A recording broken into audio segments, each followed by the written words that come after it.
नमस्कार दोस्तों, मैं जितेश केसरवानी, संस्था दक्षम संस्थापक, happy life family and welfare society. आप सभी का वही चित परिचित मित्र उसी अंदाज में एक बार फिर से। हमारी संस्था का उद्देश्य ही है आप सभी के जीवन में, एक आम जीवन में खुशियों को बिखेरना और भारतीय संस्कृति मूल्यों की स्थापना करना। तो आइए दोस्तों, आज इसी संस्कृति मूल्य की स्थापना करने के लिए एक बहुत ही पावरफुल, एक बहुत ही मोटिवेशनल स्टोरी के साथ आया हूँ। त्याग की स्टोरी, कि केवल अपने त्याग की बदौलत कैसे एक गरीब किसान, एक गरीब मजदूर करोड़पति बन गया। जी हाँ, केवल अपने त्याग के सिद्धांत के बदौलत कैसे एक गरीब मजदूर करोड़पति तक पहुंच गया। आइए सुनते हैं उसी मोटिवेशनल स्टोरी को। आइए कुछ मिनटों में इस मोटिवेशनल स्टोरी को आप लोग लास्ट तक जरूर देखिएगा, क्योंकि ये आपके जीवन को वाकई बदलने वाली स्टोरी है। और अगर आप हमारे चैनल पे नए हैं तो इसको सब्सक्राइब जरूर कर दीजिए और लाइक और शेयर करना कभी मत भूलिएगा। तो आइए दोस्तों, सुनते हैं उस मोटिवेशनल स्टोरी को। दोस्तों, बहुत पहले की बात है। हरीश नाम का एक गरीब मजदूर रहता था। उसके पास बिल्कुल भी पैसे नहीं होते थे।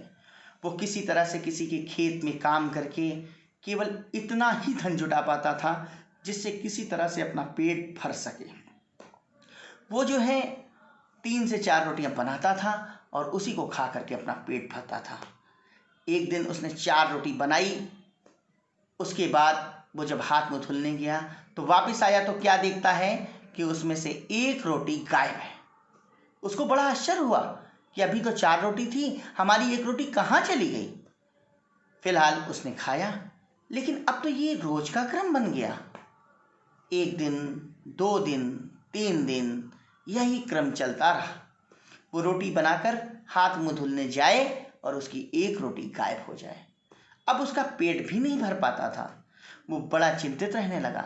एक दिन उसने सोचा कि अब तो नज़र रखनी ही पड़ेगी और मुझे ये पता करना ही पड़ेगा कि मेरी रोटी कौन ले जाता है।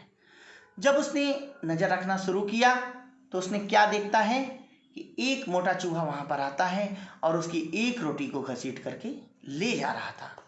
वो पहले से ही मौका लगाए बैठा हुआ था। उसने उस मोटे चूहे को पकड़ लिया और उसने कहा कि आज मैं तुमको रोटी नहीं ले जाने दूंगा और आज मैं तुम्हारा वध कर दूंगा, जिसके बाद से कि अब तुम मेरी रोटी नहीं ले जा पाओगे। चूहे ने कहा, नहीं, ऐसा मत करो, क्योंकि ये इस एक रोटी पर हमारा भी हक है। जैसे तुम भूखे हो वैसे ही हम भी भूखे हैं और भूखे की रक्षा करना तुम्हारा भी धर्म है। तो हरीश ने कहा, देखो, ये सब बातें मुझे मत बताओ, मैं पहले से ही बहुत ज़्यादा परेशान हूँ। ना जाने किसी तरह से मैं अपना पेट भरता हूँ, कृपया मेरे पेट पे लात मत मारो और ना जाने मैं इस समस्या से कब उबरूँगा। पता नहीं मैं कभी गरीबी से उबर भी पाऊँगा या नहीं उबर पाऊँगा। चूहे ने कहा, अगर ये सारी समस्या का समाधान सिर्फ एक ही आदमी कर सकते हैं, वो है मतंग ऋषि। लेकिन उसके लिए आपको बहुत पर्वतों और नदियों को पार करना पड़ेगा। लेकिन अगर तुम उन पर्वतों और नदियों को पार करके चले जाओ तो मतंग ऋषि तुम्हारी सारी समस्या का समाधान कर देंगे। हरीश को ये बात दिल में लग गई और उसने मतंग ऋषि के पास जाने का निर्णय लिया। अब वो अपने खाने पीने की पोटली लेकर के वो सुबह सवेरे ही मतंग ऋषि से मिलने के लिए निकल पड़ा। रास्ता दोस्तों बहुत लंबा था। चलते चलते वो रात हो गई और एक हवेली दिखी।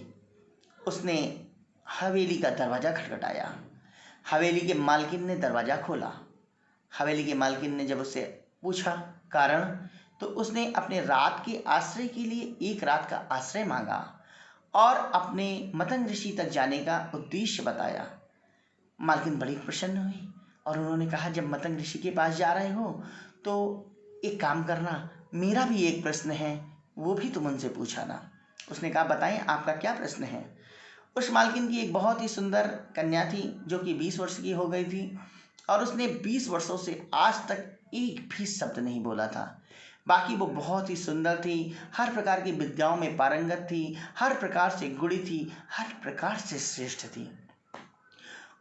मालकिन के प्रश्न को लेकर के हरीश आगे बढ़ा। आगे बढ़ते बढ़ते बढ़ते बढ़ते कई दिन की यात्रा के उपरांत वो उन बर्फीली चोटियों तक पहुंच गया जिसकी चूहे ने बात बताई थी। उन बर्फीली पहाड़ियों को देख करके, ऊंची ऊंची पहाड़ियों को देख करके एक बार वो निराश हो गया। उसने सोचा कि मैं इन बर्फीली पहाड़ियों को भला कैसे पार कर पाऊंगा, कैसे पार कर पाऊंगा, मेरे पास तो कोई साधन ही नहीं है। तभी दूर उसकी नज़र एक तांत्रिक पर पड़ी। वो तांत्रिक अपनी तंत्र साधना में मग्न था। वो तांत्रिक के पास गया और उसने उस तांत्रिक को जगाया और उससे अपनी समस्या बताई और बताया कि मतंग ऋषि के पास मैं जा रहा हूँ और अपना उद्देश्य बताया। तांत्रिक ने कहा कि मैं तुम्हें पहाड़ी तो पार करा सकता हूँ, लेकिन बदले में मेरा एक प्रश्न का उत्तर लेते आना। उसने कहा, बताएं प्रभु, आपकी क्या प्रश्न है? तांत्रिक ने कहा कि मैं बहुत सालों से तपस्या कर रहा हूँ, तंत्र साधना कर रहा हूँ। मतंग ऋषि से ये पूछा ना कि मेरी तंत्र साधना कब सफल होगी और मैं कब ज्ञान प्राप्त कर पाऊंगा। उसने कहा, ठीक है, आपके प्रश्न का उत्तर मैं ले आऊँगा। तांत्रिक ने अपनी तंत्र विद्या से उसको नदी पार करा दिया, उन पहाड़ियों को पार करा दिया। उन पहाड़ियों के पार उसने देखा एक भव्य मैदान है। उन मैदान को चलने के बाद उसे सामने मतंग ऋषि का आश्रम दिखने लगा। लेकिन अभी मतंग ऋषि के आश्रम और उसके बीच में दोस्तों एक बहुत ही उफनती हुई नदी खड़ी थी, जिस नदी को पार करना एक मानव के लिए बहुत असंभव दिखाई पड़ रहा था। वो नदी बहुत ही गहरी थी और इतनी समय पूरे वेग पर थी। उसने सोचा, मैं इतनी विशालकाय नदी को भला कैसे पार कर पाऊंगा। तभी अचानक उसको वहाँ पे नदी किनारे एक विशालकाय कछुआ दिखा। वो कछुआ के पास गया और उसने कछुए से विनम्र निवेदन किया, हे कछुआ महाराज, मैं मतंग ऋषि के पास कुछ प्रश्नों के उद्देश्य पूर्ति हेतु जा रहा हूँ, क्या आप कृपा करके मुझे नदी पार करा देंगे? कछुए ने कहा, ठीक है, मैं तुम्हें नदी पार करा देता हूँ, लेकिन जब जा ही रहे हो तो मेरे भी एक प्रश्न का उत्तर लेते आना। उसने कहा, बताएं आपका क्या प्रश्न है? कछुए ने कहा कि मैं एक असाधारण कछुआ हूँ और मैं 500 सालों से इसी नदी में पड़ा हुआ हूँ, जबकि मेरे पास ड्रैगन बनने की अभूतपूर्व क्षमता है। तो तुम मतंग ऋषि से ये पूछा ना कि मेरी वो क्षमता कब विकसित होगी और मैं ड्रैगन कब बनूंगा, जिसका मैं 500 वर्षों से इंतजार कर रहा हूँ। कछुए ने जब नदी पार कराई तो हरीश मतंग ऋषि के आश्रम पहुंचा। आश्रम के ऋषियों ने हरीश का बहुत ही मान सम्मान किया, उसे स्थान दिया। शाम को संध्या बेला में जब मतंग ऋषि पास आए तो मतंग ऋषि हरीश को देख करके मुस्कुराए और उससे कहा, ठीक है, मैं जानता हूं कि तुम अपने प्रश्नों के समाधान के लिए आए हो। मैं तुम्हें केवल 3 प्रश्नों के पूछने की इजाजत देता हूं। तुम कोई भी 3 प्रश्न मुझसे पूछ सकते हो। अब वो बड़ा धर्म संकट में फंस गया। हरीश ने सोचा कि 3 प्रश्न तो 3 लोगों ने मुझे रास्ते में बता दिए, मेरा तो समस्या ही नहीं सॉल्व होगा।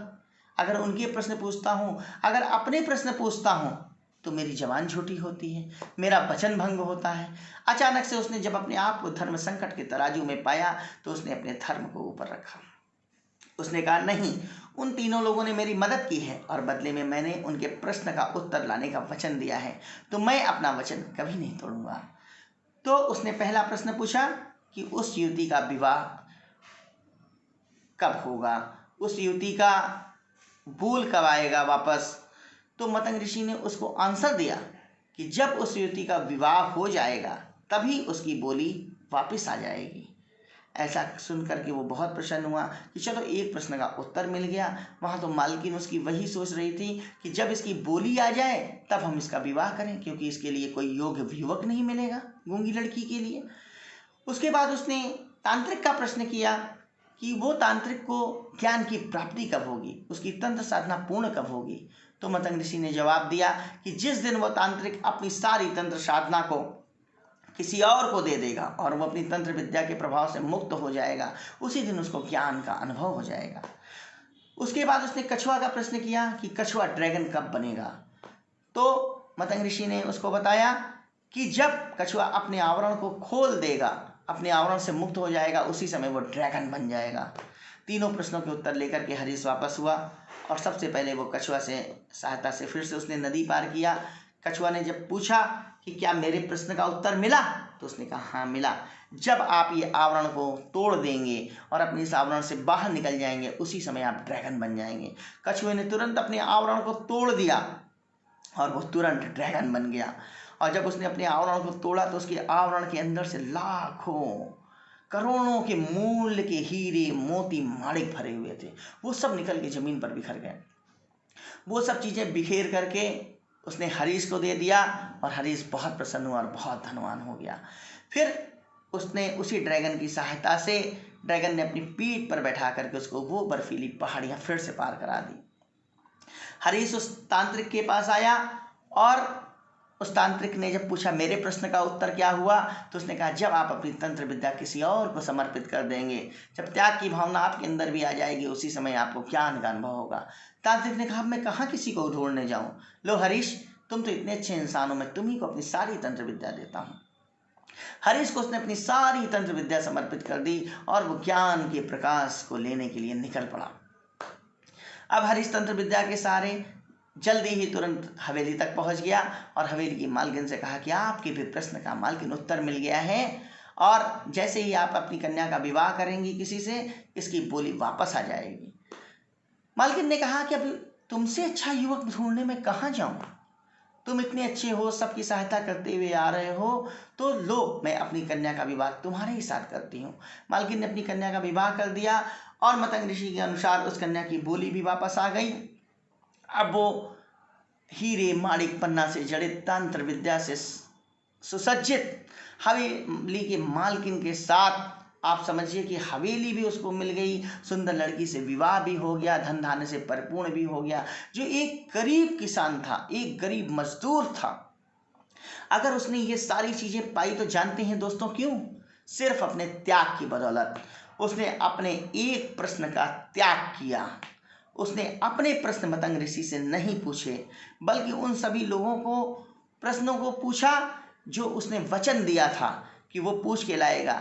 तो दोस्तों ये त्याग की भावना केवल एक स्टोरी नहीं है, ये वास्तव में जीवन में एक जादू की तरह काम करती है। जब आप दूसरों के लिए जीना शुरू कर देते हैं, दूसरों के सुख के लिए जीना शुरू कर देते हैं, अपने वचन की कर्तव्य निष्ठता के लिए जीना शुरू कर देते हैं, यकीन करिए दोस्तों ये जीवन में एक जादू की तरह काम करता है। दोस्तों अपने वचन को कभी भी झूठा मत जाने दीजिए और त्याग की भावना को हमेशा सर्वोपरि रखिए। दूसरों को खुशी देने का जो अंदाज होता है, जो मज़ा होता है जीवन में, उसका मज़ा ही कुछ अलग होता है। शायद अगर वो अपने प्रश्न का मुंह ना छोड़ पाता तो आज शायद वो इतना धनवान न बन पाता। इसलिए दोस्तों अगर आप ये मानते हो कि आप उसी को कुछ देंगे जिसने आपको दिया है, तो ये एक कॉमन सी बात हो गई। सबसे मेन महत्वपूर्ण जीवन का बिंदु ये होता है कि और आपको क्या देते हैं, दूसरे आपको क्या देते हैं, ये महत्वपूर्ण नहीं है, बल्कि आप किसी को क्या देते हैं, ये सबसे ज़्यादा महत्वपूर्ण कदम है। हमेशा अपनी ओर से त्याग की भावना को सर्वोपरि रखिए और यकीन करिए अगर आपके अंदर ये भावना अभी नहीं है, इस भावना को विकसित कीजिए। यकीन करिए, देखिए आपके जीवन में जादू होने लगेगा, जादू जैसा काम करने लगेगा। मैंने अपने जीवन में इसको महसूस किया है, इसको शिद्दत से महसूस करता हूँ और इसके लिए मैं ईश्वर का बहुत बहुत धन्यवाद करता हूँ। दोस्तों अगर ये स्टोरी अच्छी लगी हो तो त्याग की भावना को जरूर विकसित कीजिए और इसको ज़्यादा से ज़्यादा शेयर कीजिए, सब्सक्राइब कीजिए, लाइक कीजिए। जय हिंद, जय भारत।